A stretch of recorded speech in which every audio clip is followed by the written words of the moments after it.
Good morning, students. We are reading lesson second, A Gift of Chappals. And today we have to read the second part of this lesson. We have to read from page number 22. मृदु crept up to the window. मृदु जो है वो window की तरफ गई सरक कर. लाली was sitting a little distance away, awkwardly holding her violin and bowstring. यानी कि जो मृदु है, जब उसने विंडो से आवाज सुनी थी, कुछ आवाज आ रही थी उधर से, तो वो सरक के विंडो की तरफ गई. लाली जो थी वो थोड़ी दूरी पर बैठी हुई थी विंडो से. awkwardly holding her violin and bowstring, और अपनी वायलिन को और उसकी डोरी को, bowstring मीन्स डोरी, उसकी डोरी को वो बड़े ओकर्डली मीन्स बद्दे तरीके से पकड़े हुए थी. हर एल्बोज जटिंग आउट, और उसने अपनी कोहनियों को बाहर की तरफ निकाला हुआ था. And her eyes glazed with concentration, और उसकी जो आंखें थी, उसकी जो नजरें थी, वो कॉन्सेंट्रेशन के साथ, एकाग्रता के साथ एक तरह से चमक रही थी, या वो अपनी नजरें एकाग्रता के साथ उसके ऊपर लगाए हुए थी. इन फ्रंट ऑफ हर, और उसके सामने, with most of his back to the window, window की तरफ अपनी ज्यादातर पीठ का हिस्सा विंडो की तरफ करके, was the bony figure of the music master. Bony figure means दुबला पतला, दुबले पतले म्यूजिक मास्टर बैठे हुए थे. He had a mostly bald head, और उनका जो सिर था वो मोस्टली बाल्ड था, यानी कि बाल नहीं थे उनके सिर पे. With a fringe of oiled black hair falling around his ears, और उसके सिर पर फ्रिंज होती है झालर, ऑयल्ड मीन्स तेल लगे हुए, ब्लैक हेयर काले बालों की, तेल लगे हुए काले बालों की एक झालर फॉलिंग अराउंड हिज ईयर्स, उसके कानों के चारों ओर गिरी हुई थी. And an old fashioned tuft, और ये जो उसका टफ्ट था, यानी कि ये जो एक तरह से उसके बालों का जो शेप थी, गुच्छा था उसके बालों का, वो ओल्ड फैशन लग रहा था. A gold chain gleamed around his leathery neck, और एक सोने की चेन उसकी गर्दन के चारों ओर ग्लीम्ड में चमक रही थी.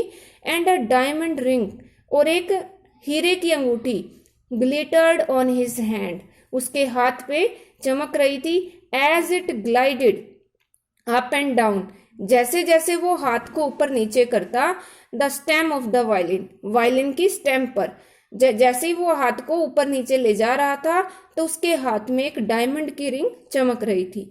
A large foot stuck out from beneath his gold bordered veshti. एस वेस्टी होती है धोती, एज मतलब किनारा, गोल्ड बॉर्डर्ड इट मीन्स सुनहरी बॉर्डर. धोती का जो किनारा था, वो उसका जो बॉर्डर था वो सुनहरी कलर का था, गोल्ड कलर का था. तो उसकी धोती के गोल्डन एज से या गोल्डन किनारे से, धोती के गोल्डन किनारे से a large foot stuck out, एक बड़ा सा पैर दिखाई दे रहा था. उसकी धोती के गोल्डन किनारा जो था उसके नीचे से, बीनीथ उसके नीचे से एक बड़ा सा पैर दिखाई दे रहा था. And he was beating time on the floor, और वो फर्श पर अपना पैर पटक रहा था. विद अ स्क्रोनी बिग टो, स्क्रोनी होता है दुबला पतला, और बिग मतलब बड़ा, यानी कि उसका जो पैर था वो बड़ा था पर पतला था. उस बड़े से पतले पैर को वो धरती पर पटक रहा था बार बार. He played a few notes, उसने कुछ धुनें बजाई. Lali stumbled behind him, stumbled means follow करना, पीछा करना उसका. Behind him on her violin, और लाली ने भी अपनी वायलिन पर उसको फॉलो किया, यानी कि जो म्यूजिक मास्टर थे उन्हीं की तरह लाली ने भी बजाया. विच लुक्ड क्वाइट हेल्पलेस, जो बिल्कुल असहाय लगा, हेल्पलेस लगा.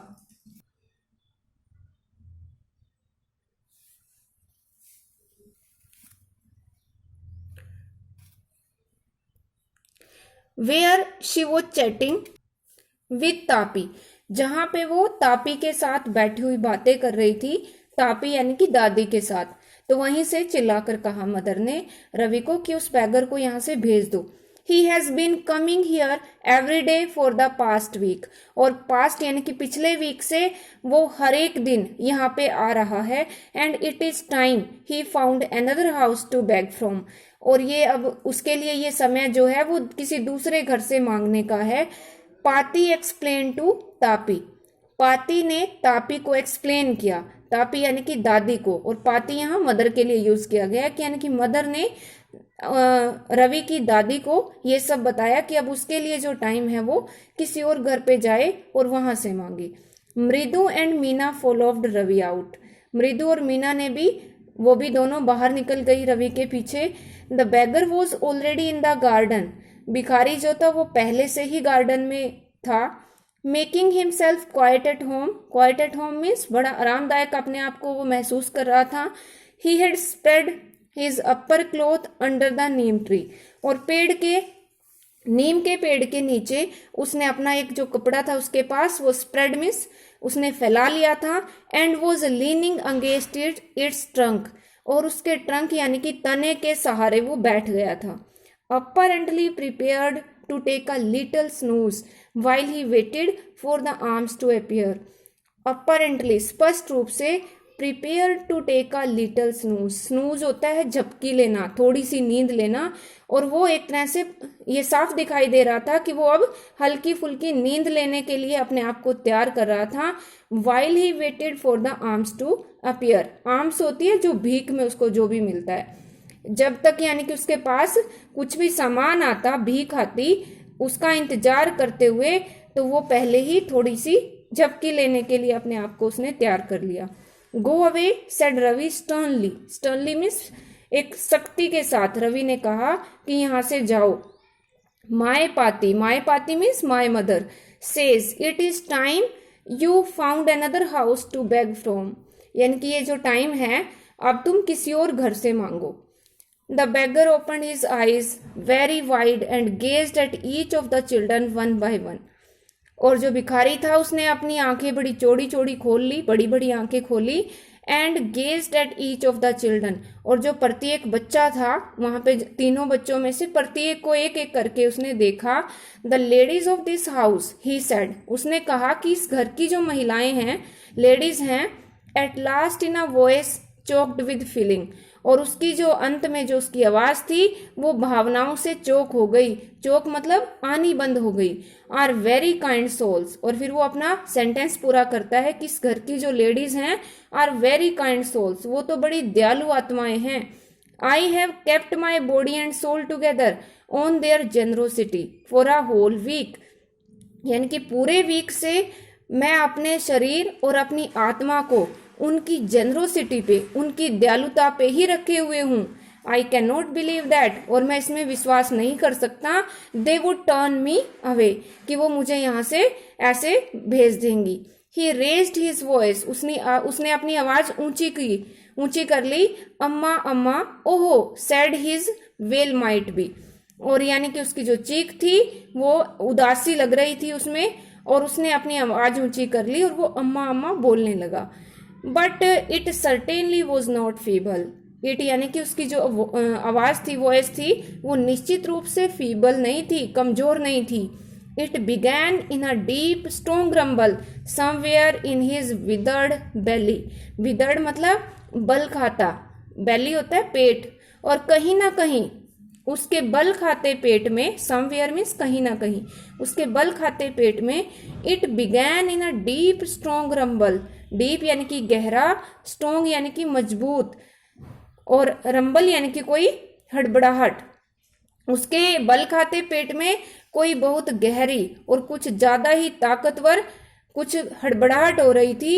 And came booming out of his mouth, और जो उसके मुंह में यानी कि उसके मुंह से बाहर निकल रहा था, with its few remaining teeth, यानी कि उसके जो कुछ बचे हुए टीथ थे वो उसके मुंह से बाहर अब दिखने लगे। Stained brown with betel chewing, betel chewing होता है तंबाकू चबाने से, उसके दांतों के ऊपर ब्राउन कलर के स्टैंड में धब्बे हो गए थे, और वो धब्बों वाले दांत अब उसके मुंह से बाहर दिखाई दे रहे थे। Ravi tell him there is nothing left in the kitchen, Ravi उसको बता दो कि किचन में अब कुछ भी बचा हुआ नहीं है। कॉल्ड रुक्मणी, रुक्मणी ने कहा, and Rukmani is the mother of Ravi, and he is not to come again, और अब उसको दोबारा नहीं आना है। टेल हिम दैट, उसको ये बता दो। शी साउंडेड फेड अप, उसने तंग आकर कहा। Ravi didn't have to repeat it all to the beggar, और रवि को ये सब बेगर को रिपीट नहीं करना पड़ा। What his mother said had been easy for them all to hear, what his mother said, जो उसकी मदर ने कहा था वो आसानी से, इजी मतलब आसानी से, फॉर देम ऑल उन सब के लिए, टू हियर आसानी से सुना जा सकता था उन सब के लिए। There under the neem tree, वहां नीम के पेड़ के नीचे, इतनी ऊंची आवाज में उसकी मदर ने अंदर से बोला कि नीम के पेड़ के नीचे सभी को वो आसानी से सुना जा सकता था।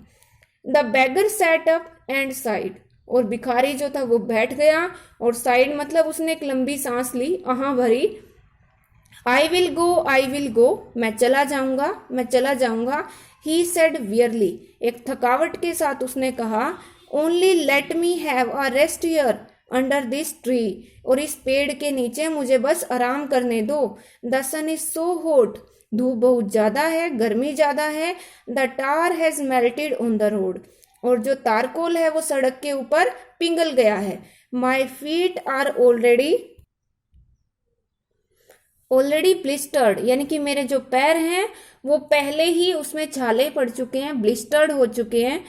ही stretched out his feet to show large pink peeling blisters, और उसने अपने पैर फैला दिए, स्ट्रेच कर दिए, टू शो दिखाने के लिए, लार्ज बड़े बड़े, पिंक गुलाबी कलर के, पीलिंग ब्लिस्टर्स, पीलिंग यानी कि छिले हुए, ब्लिस्टर्स यानी कि छाले।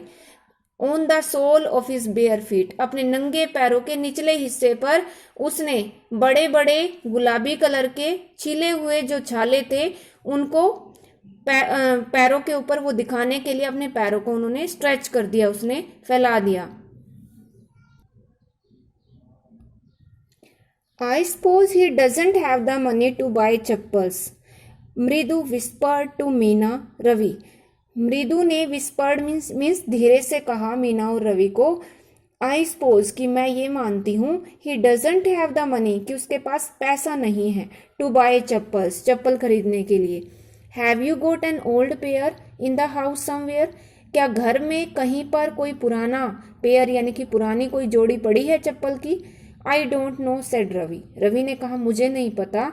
Mine are too small to fit his feet, कि मेरी, माइन मतलब मेरी चप्पल तो बहुत छोटी हैं, टू फिट हिज फीट कि वो उसके पैरों में फिट नहीं आ सकती। और I have given them to him, और नहीं तो मैं उसको ये दे देता। And his feet were larger than Mridu's and Meena's, और उसके पैर यानी कि बैगर के जो पैर हैं वो लार्जर यानी कि बड़े हैं। किससे बड़े हैं? मृदूस, मृदु के पैरों से, एंड मीनाज और मीना के पैरों से। The bagger was shaking out his upper cloth, जो बैगर था वो अपने ऊपर वाले कपड़े को हिला रहा था, एंड टाइटनिंग हिज धोती, और अपनी धोती को कस रहा था। ही रेज्ड हिज आईज, उसने अपनी आंखें उठाई, and looked fearfully at the road, और फियरफुली भयभीत होकर, डर कर उसने सड़क की तरफ देखा। Gleaming in the afternoon heat, gleaming यानी कि वो चमक रही थी दोपहर की हीट के कारण, गर्मी के कारण। What is gleaming? The road is gleaming in the afternoon heat, it means जो सड़क थी वो दोपहर की गर्मी से चमक रही थी। He needs something on his feet, Meena said, Meena ने कहा कि उसको पैरों में कुछ पहनने की जरूरत है। हर बिग आइज फीलिंग, उसकी जो बड़ी बड़ी आंखें थी मीना की, फीलिंग मीन्स वो भर गई पानी से, आंसू आ गए। इट इज नॉट फेयर, ये तो ठीक नहीं है। उसने कहा कि ये ठीक नहीं है। श सेड रवि, रवि ने कहा I am thinking about it, मैं इसके बारे में सोच रहा हूँ। ब्लबरिंग, कुछ मन में बड़बड़ाते हुए। It is not fair, it's not fair, यह सही नहीं है, यह सही नहीं है।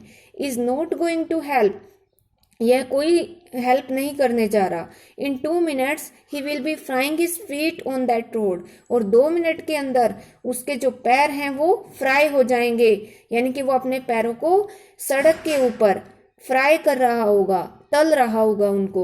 What he needs is a pair of chappals, और उसको सिर्फ एक चप्पल की जोड़ी की जरूरत है। So where do we get them, तो हम उसको कहाँ से प्राप्त करें एक पेयर को, कम आओ, लेट्स सर्च, आओ हम सर्च करें, ढूंढे, सर्च द हाउस, घर को ढूंढे। ही पुश्ड मृदु and Meena into the house, और उसने मृदु और मीना को घर के अंदर धक्का दे दिया। Just as she stepped into the verandah, और जैसे ही उन्होंने बरामदे में कदम रखा, मृदु's eyes fell on the old looking chappals she had noticed when she arrived। मृदु की आंखें, फेल ऑन मतलब गिरी, द ओल्ड लुकिंग अजीब सी दिखने वाली चप्पल्स के ऊपर उसकी नजरें टिक गई। शी हैड नोटिस्ड, जो उसने देखी थी, व्हेन शी अराइव्ड, जब वो वहां पहुंची थी उस घर पे। Ravi, she whispered to him, उसने धीरे से रवि को कहा कि Ravi, whose are those, whose मतलब वो किसकी हैं, वो चप्पल किसकी हैं। Ravi turned and glanced at the shabby looking, Ravi मुड़ा, ग्लेंस्ड मीन्स देखा, शैबी लुकिंग एक तरह से बहुत भद्दी सी, गंदी सी दिखने वाली, बट स्टर्डी, परंतु वो मजबूत थी। ओल्ड स्लीपर्स, यानी कि वैसे तो देखने में भद्दी थी, पर वैसे वो पुरानी जो स्लीपर्स थी वो मजबूत थी। उसने उसको देखा, रवि ने उनको। ही बीम्ड एंड नोडेड, एक तरह से उसने सिर हिलाया। These are just the right size, वो कहते हैं कि ये बिल्कुल सही साइज है। He said picking them up, उनको उठाते हुए उसने कहा। Mridu and Meena followed him nervously back into the garden, और मृदु और मीना ने भी, दोनों ने उसको फॉलो किया, यानी कि वो पीछे पीछे गई, थोड़ी नर्वस होके, घबराती हुई, इनटू द गार्डन, वापिस उस गार्डन में दोनों उसके पीछे पीछे गई। So we will read the remaining part of this lesson later, and now we will discuss the question answer which were given to you yesterday. Question number first, what is the secret that Meena shares with Mridu in the backyard? यानी कि मृदु और मीना जो थी वो कौन सी secret बात share करती हैं बैकयार्ड में। Answer is, Meena told Mridu that they found a small kitten outside the gate. Meena ने मृदु को बताया कि उनको एक किटन मिला है, एक बिल्ली का छोटा सा बच्चा मिला है, आउटसाइड द गेट, गेट से बाहर, दैट मॉर्निंग, उस सुबह। They had kept it secretly behind a bush in the backyard, और उन्होंने बैकयार्ड में यानी कि पिछले आंगन में एक झाड़ी के पीछे इसको सीक्रेटली यानी कि सबसे छुपा के रखा हुआ है। Question second, how does Ravi get milk from the kitchen, for the kitten. Ravi जो है वो किटन के लिए मिल्क कैसे प्राप्त करता है। Ravi stole milk from the kitchen, Ravi ने किचन से दूध चुराया, फॉर द किटन, उस किटन के लिए। Paati saw him with a glass of, Paati saw him with a glass in his hand, और पाती ने उसको देख लिया था उसके हाथ में गिलास लिए हुए। He told her that he was very hungry, और फिर रवि ने उसको, पाती को बताया कि वो बहुत भूखा था। He wanted to drink it, और वो इसको पीना चाहता था। Question number third, who does he say the kittens ancestor are, यानी कि जो रवि है वो किसको किटन के एंसेस्टर्स बताता है। डू यू बिलीव हिम, और क्या आप उसके ऊपर विश्वास करते हैं। Ravi says that the rishi cat of Mahabalipuram, Ravi कहता है कि जो महाबलीपुरम की ऋषि कैट है, आर द किटन्स एंसेस्टर्स, वो किटन की पूर्वज हैं, एंसेस्टर हैं। This believe of Ravi is not true, और रवि का ये विश्वास सच नहीं है। Question number four, Ravi has a lot to say about MP पुनई, रवि के पास एमपी पुनई के लिए बहुत कुछ है कहने के लिए। दिस शोज दैट, वो ये दिखाता है, आपको यहाँ 4 ऑप्शन दिए हुए हैं जिसमें से आपको कोई एक चूज करना है। He is merely trying to impress Mridu, वह केवल मृदु को इम्प्रेस करने की कोशिश कर रहा है। His knowledge of history is sound, या फिर उसका इतिहास का जो ज्ञान है वो काफ़ी अच्छा है। Third is he has a rich imagination, उसकी जो कल्पना शक्ति है वो काफ़ी ज़्यादा है। 4 he is an intelligent child, या फिर वह एक बहुत ही बुद्धिमान बच्चा है। Which of these statements do you agree disagree to, और इनमें से आप किस स्टेटमेंट को एग्री करते हो और किस से आप असहमत हो। तो इसका आंसर है he is merely trying to impress Mridu, यानी कि जो कहानी वो सुना रहा है बना के, उसे वो केवल मृदु को इम्प्रेस करना चाहता है। Question number 5, what was the noise that startled मृदु एंड फ्राइटन्ड महेंद्रन, यानी कि वो शोर कौन सा था जिसने मृदु को हैरान कर दिया और महेंद्रन को डरा दिया। It was the creaking sound coming from the window, यह खिड़की से आने वाली क्रीक की आवाज़ थी। दैट स्टार्टल्ड मृदु एंड फ्राइटन्ड महेंद्रन, जिसने मृदु को हैरान कर दिया और महेंद्रन को डरा दिया। And now these are word meanings from second part. Cramped, awkwardly, bowstring, bony figure, fringe, wisty, stumbled, beringed,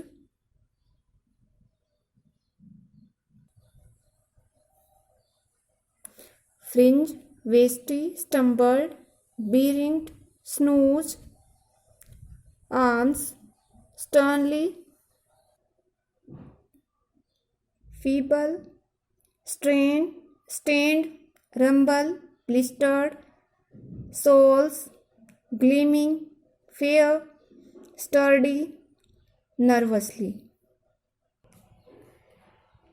Today's homework is you have to write and learn word meanings, and you have to write the answer of question number first and second from comprehension check. Question number first is, the music master is making lovely music. Read aloud the sentence in the text that expresses this idea, कि music master बहुत ही सुंदर music बजा रहा है, और आपको इस text में से जो आज हमने पढ़ा उसमें से आपको एक सेंटेंस चूज करके यहाँ पे एक तरह से राइट करना है आपको, जो ये आइडिया एक्सप्रेस करे। Question number second, had the beggar come to Rukmini's house for the first time, क्या जो बेगर था वो रुक्मणी के घर पे पहली बार आया था। Give reasons for your answer, आपके अपने आंसर के लिए आपको रीजन्स देने हैं। And we will discuss the answer of these questions tomorrow. Thank you.